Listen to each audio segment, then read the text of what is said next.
Guy, how are you seeing organizations or people's leaders of organizations setting out a plan? Because if you just go in and you're going ad hoc here and there, you don't really develop a clear understanding of what your business objectives are and start mapping out a plan on how you're going to leverage tools, you're really not getting full benefit, right? In the previous organization, I think a lot of it was led by example, structured benefit.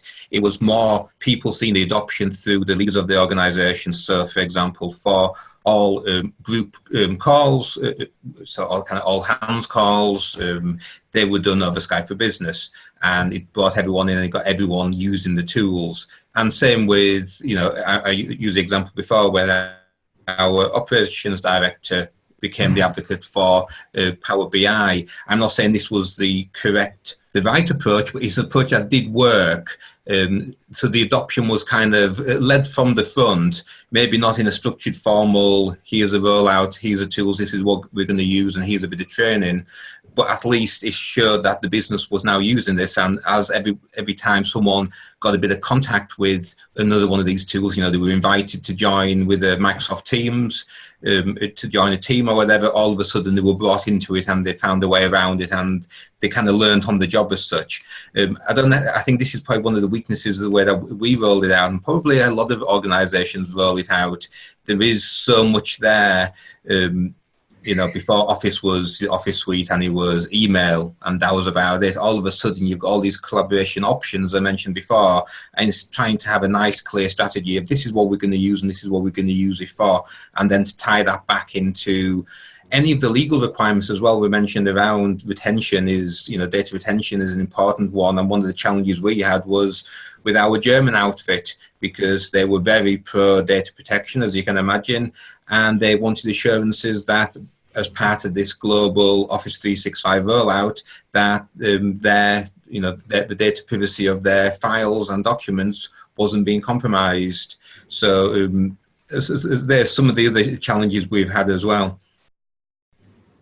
So Anne, I'd like to hear from you, because I could tell you're about to say something there, because I think you're in a really interesting environment on how it is fascinating. Yeah, it is fascinating. There's so as I see it, there's several drivers at the moment. One is efficiency. Everybody's trying to be as efficient as possible, keep costs down.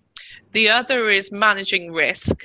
Risk is everywhere in the business, so that's the other driver, and that's keeping people awake, worrying about how they manage in this new world with remote working, with all these tools, is managing risk.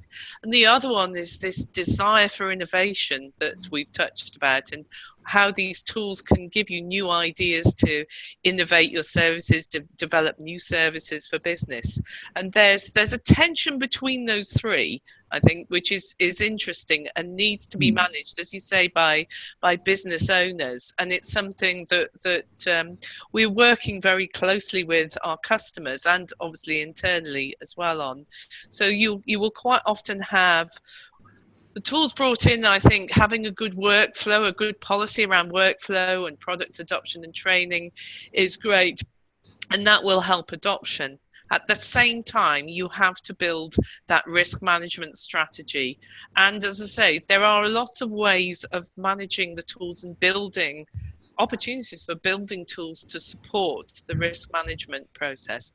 And then finally, there's this innovation piece, and you need to give people space to play, and that's something that's come up, to identify new ways of working with the tools. So quite often we're seeing these innovation hubs, these small groups, being given the freedom to work and test things out, maybe fail fast and move on. And that's another way that I think that the tools are allowing us to build a sort of innovation policy. And that's the way I see certainly management building their strategy, is around those three aspects.